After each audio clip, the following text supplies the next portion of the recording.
Mesdames, Messieurs, merci de nous suivre dans Échange. Aujourd'hui, nous évoquons les accords de partenariat économique et leur implication sur la vie de nos nations. Les APE peuvent-ils sortir les pays signataires de la misère? Comment les États doivent-ils s'organiser? Pour en parler, je reçois sur ce plateau pour vous Constant Patassé. Il est consultant en commerce international. Bienvenue. Merci. Les États ont toujours signé des conventions dans plusieurs secteurs d'activité. Pourquoi les accords de partenariat économique avec l'Union européenne suscitent autant d'interrogations? Oui, ça suscite, les accords de partenariat économique suscitent autant d'interrogations parce que beaucoup d'études ont été faites par différents organismes et il s'est avéré que vraiment ces accords peuvent avoir des effets vraiment désastreux sur nos économies. En fait, les accords de partenariat économique, c'est en fait des accords de libre-échange entre une grande économie et une économie aussi faible que ceux de l'Afrique de l'Ouest. Et en réalité, les tenants du libre-échange savent que, lorsqu'il y a ce genre d'accord, tous les avantages comparatifs vont à l'économie la plus développée. Et il y a plein d'études qui ont confirmé cela. Mais quelle est la différence avec les autres accords déjà signés avec l'Afrique? Oui, parce qu'il y a eu des accords, l'accord de Lomé, l'accord de Cotonou. Oui. Donc, si je prends le cas de l'accord de Cotonou, dont émane l'accord de partenariat économique, c'est en fait un bon accord, un accord de développement, un accord d'aide au développement que l'Union européenne devait aider l'Afrique à se développer. Et lorsque vous consultez ces accords, vraiment, vous allez voir que ces accords peuvent, les éléments que constitue l'accord de Cotonou peuvent aider vraiment au développement de l'Afrique. Seulement, à l'intérieur, il y avait la clause de négociation des accords de partenariat économique. Et c'est là-bas que le problème se pose parce que, bon, si on parle du développement, le développement, est-ce que ça va se passer par, en fait, des aides budgétaires ou bien c'est le commerce? C'est clair que ce n'est pas le commerce qu'un pays peut se développer. Donc, si les accords de partenariat économique qui sont des accords commerciaux vont entraîner des effets dommageables sur l'économie. Comment est-ce que ça va marcher? Comment est-ce que les accords de partenariat économique peuvent entraîner selon vous ces effets? Oui, puisqu'il y a deux volets. D'abord, les accords de partenariat économique c'est des accords de libre-échange. En d'autres termes, la suppression des droits de douane à l'importation en Union européenne comme dans les pays de l'Afrique de l'Ouest. C'est-à-dire que tous les produits qui seront importés de l'Union européenne ne vont plus subir des droits de douane, comme les pays et les produits qui vont quitter la CEDEAO pour l'Union européenne. Mais bon, il y a quand même une marge. C'est prévu que c'est 75% des importations de l'Union européenne qui seront en franchise de droit. Donc déjà, lorsque on supprime les droits de douane, ça fait un manque à gagner pour les États africains. Et ça peut dépendre aussi des produits que ces États importent. Oui, justement, c'est pour cela qu'en fait, il y a une marge. Il y a 25% par exemple des importations qui vont continuer par subir des droits de douane normalement. Mais quel genre de produits? Bon, les produits, tout ce que la consommation, il y a la consommation, mais si nous allons parler surtout des produits qui ne vont pas subir la suppression des droits de douane, il s'agira surtout des produits agricoles, les produits qui seront en concurrence directe avec les produits des pays africains sur le territoire national et les produits qui peuvent être issus des industries naissantes. Donc c'est ces produits-là qui sont exclus donc, de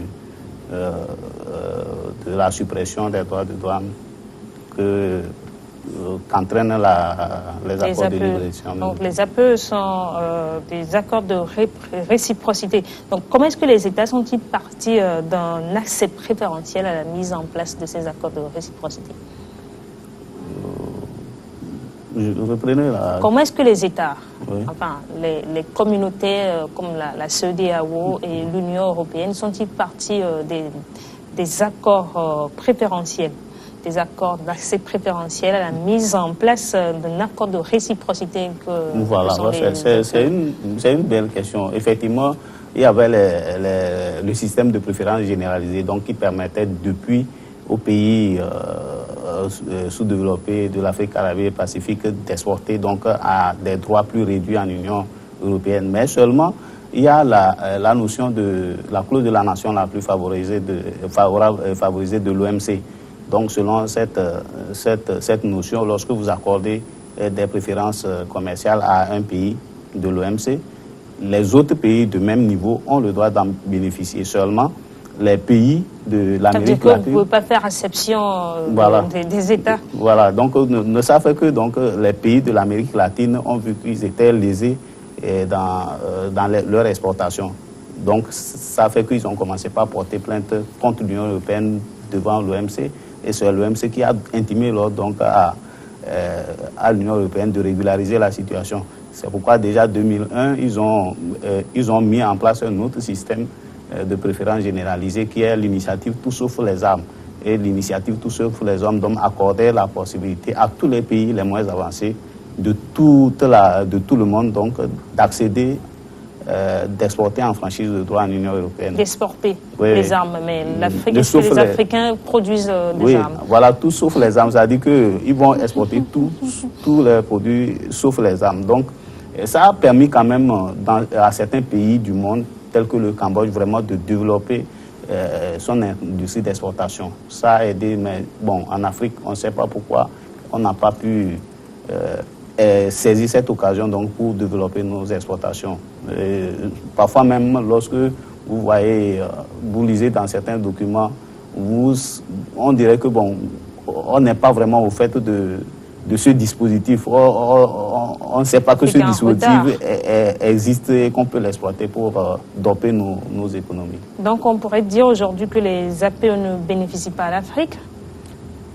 Oui, bon, il faut voir qu'il y a deux étapes. Si par exemple nous prenons les accords des pays les moins avancés, déjà les pays les moins avancés bénéficient déjà d'un accès libre sur le marché européen par l'application de l'initiative Tout sauf les armes.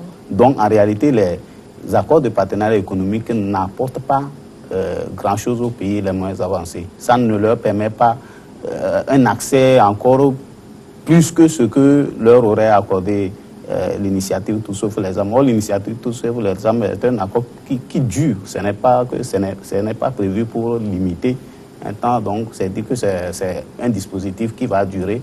Donc, qui profite à d'autres pays qui ne sont pas obligés de démanteler leurs droits de douane de leur importation en provenance de l'Union européenne. Donc, quelque part, s'il faut faire cette comparaison, eh bien, nous sommes lésés en tant que pays les moins avancés. Et pourquoi les États africains ont signé ces accords?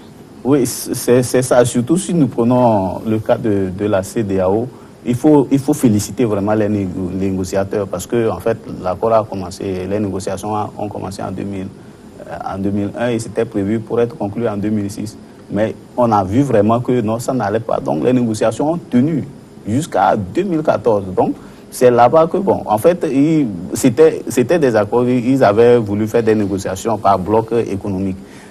Donc, quand l'Union européenne a vu que, bon, ça forçait, donc ils ont voulu faire des négociations, même avec des pays.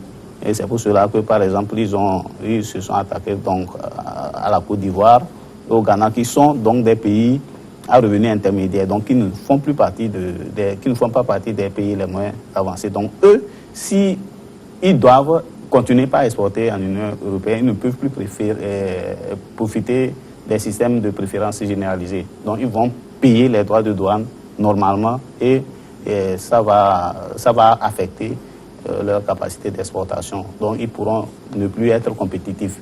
Donc, c'est ça qui les a amenés, eux, à signer ce qu'ils ont appelé les accords intérimaires.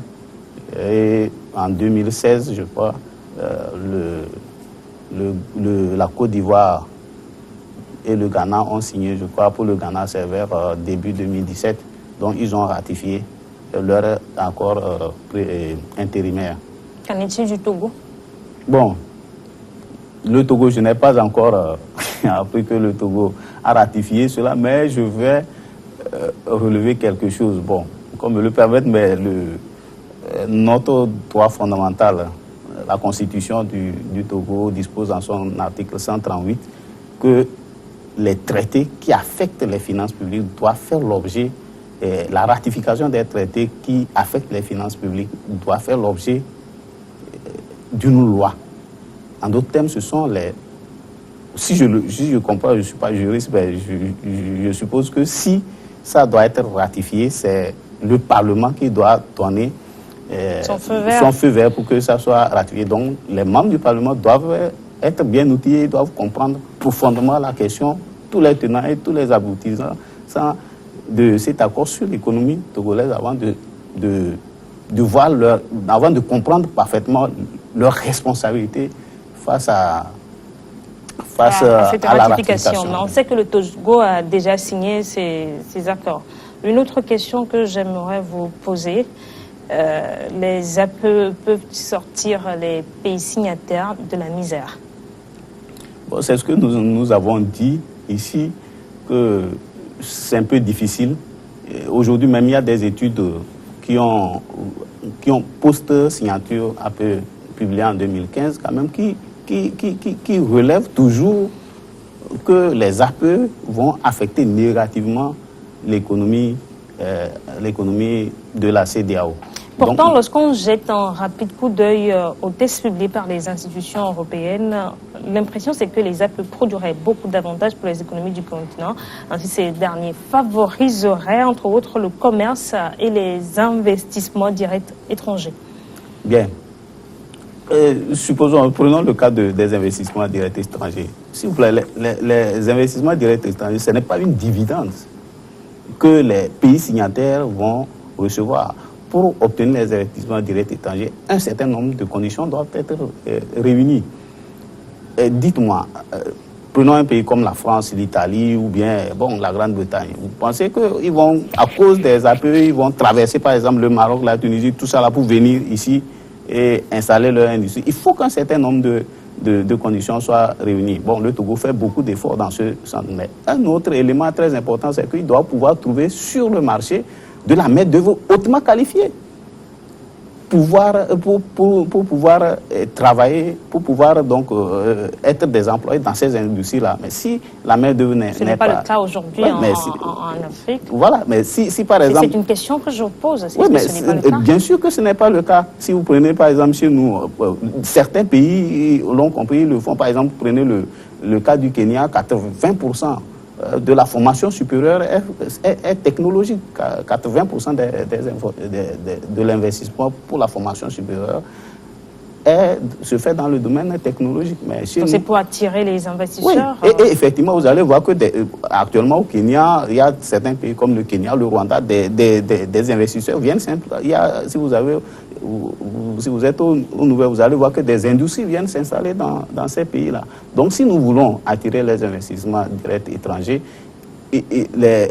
cette politique volontariste doit être engagée pour bâtir une industrie, si je peux l'appeler ainsi, de la main-d'œuvre qualifiée, hautement qualifiée, pour que si il y a besoin, si une entreprise européenne veut s'installer, qu'elle puisse trouver sur place de la main-d'œuvre qualifiée. C'est ce que les pays comme la Chine ont fait. Pour commencer, d'abord, la Chine a mis en place même un institut franco-chinois en France pour favoriser la production en grand nombre de la main-d'œuvre qualifiée. Et ce qu'ils ont fait, c'est ce qu'ils ont continué par faire aussi dans tous ces pays de l'Asie. Et c'est ça qui a permis la délocalisation facile de ces... Le transfert de technologie. Voilà, et c'est ça, c'est parce que quand les industries exportent là-bas, et délocalisent là-bas, ils ont accès à de la main-d'œuvre qualifiée, bon marché, donc les produits deviennent moins chers, ils deviennent plus compétitifs. Monsieur Patassé, il est aussi dit que les APE renforceraient la gouvernance économique. Mais en réalité, est-ce qu'on a besoin des APE pour renforcer la gouvernance économique? Mais vous avez signé.